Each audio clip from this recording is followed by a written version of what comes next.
Hi అండి, welcome to my channel. నేను ఈరోజు బ్రౌన్ రైస్తో కిచిడీ చేస్తున్నాను. నాకు కిచిడీ అంటే చాలా ఇష్టం. అది ఏ రైస్తో అయినా సరే, ఆఖరికి దొడ్డు రవ్వతో కూడా కిచిడీ చేసుకుంటాను. నాకు కిచిడీ అంటే అంత ఇష్టం అనమాట. అందులో ఉన్న వెజిటబుల్స్, బఠానీ అవంటే చాలా ఇష్టము. అందుకని నేను ఈరోజు బ్రౌన్ రైస్తో కిచిడీ చేస్తున్నాను. మీ అందరికీ తెలిసిన విషయమే, బ్రౌన్ రైస్ హెల్త్కి ఎంత మంచిదో కదా. అట్లా సగం సగం ఆరోగ్యం ఉన్న నాలాంటి దాన్ని అయితే కంపల్సరీగా తినాల్సిందే. అందుకని ఈరోజు బ్రౌన్ రైస్ కిచిడీ చేస్తున్నాను. ఇది హెల్త్కి చాలా మంచిది. ఎందుకంటే బ్రౌన్ రైస్ ఉండడం అని కాదు, అన్ని రకాల వెజిటబుల్స్ వేస్తాం కదా. అందుకని ఈ బ్రౌన్ రైస్, బఠానీ, కొంచెం పెసరపప్పు నిన్న రాత్రి నానబెట్టి పెట్టుకున్నాను. ఆ నానబెట్టే వీడియో తీయలేదు. నిన్న నైట్ నానబెట్టాను. అది ఇప్పుడు నేను 12 o'clockకి వండుతున్నాను అనమాట, మధ్యాహ్నము. అప్పటిదాకా బాగా నానుంటుంది కదా, అందుకని కొంచెం తొందరగా అయిపోతుంది అన్నట్టు నిన్న రాత్రి నానబెట్టాను. తర్వాత మనం ఏమేమి కూరగాయలు తీసుకుంటామో అది మన చాయిస్ అనమాట. నేను ఒక ఆలుగడ్డ, ఒక క్యారెట్, 3-4 పచ్చిమిర్చి, ఒక టమాటా అన్నీ తీసుకున్నాను.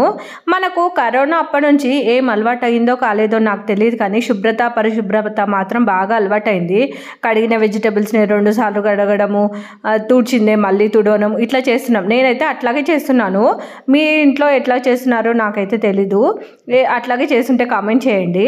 అయితే ఇప్పుడు కడుక్కున్న వెజిటబుల్స్ని ఒకటొకటిగా నీట్గా కట్ చేసుకోవాలి. మనకి ఏ షేప్లో కావాలంటే ఆ షేప్లో కట్ చేసుకోవాలి. ఆలుగడ్డ, క్యారెట్ అవి నేనైతే కొంచెం పెద్దగా చేశాను, ఎందుకంటే ఉడికినప్పుడు అవి మెత్తగా అయిపోయి రావు కదా తినడానికి. అందుకని ఇప్పుడు ఒక కుక్కర్ పెట్టుకొని దాంట్లో కొంచెం ఆయిల్ వేసుకోవాలి.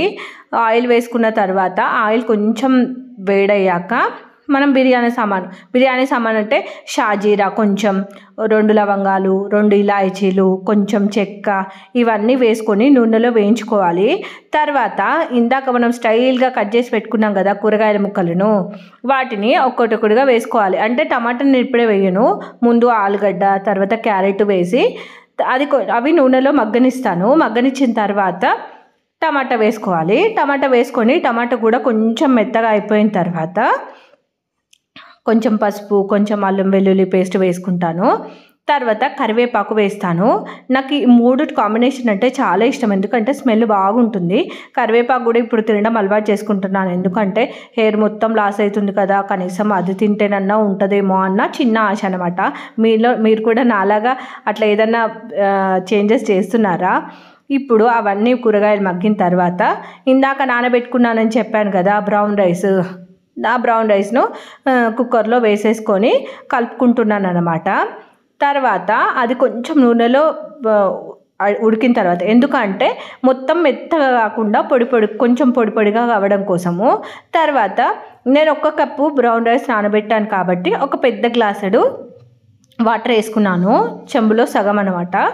తర్వాత వాటర్ వేసుకొని కొంచెం అందులో బ్రౌన్ రైస్, కొంచెం వాటర్కు అలవాటు కావాలి బ్రౌన్ రైస్. తర్వాత కొంచెం టేస్ట్కి తగ్గట్టు సాల్ట్, కొంచెం కొత్తిమీర వేసుకొని కుక్కర్ మూత పెట్టుకొని విజిల్ రానివ్వాలి.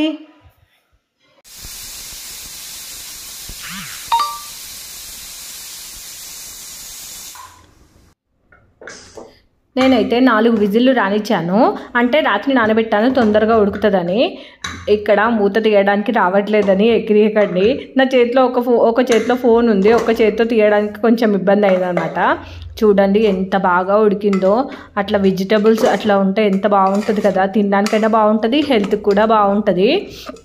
వేడి అన్నం తింటే ఎంత బాగుంటుందో. నాకైతే కిచిడీ ముందు నుంచి అయినా ఇష్టమే. నా లాగా కిచిడీ ఫ్యాన్స్ ఎవరైనా ఉంటే నా వీడియోకి లైక్ వేసుకోండి. నా ఛానల్ కనుక మీకు నచ్చినట్లయితే సబ్స్క్రైబ్ చేసుకోండి. Thanks for watching. బాయ్.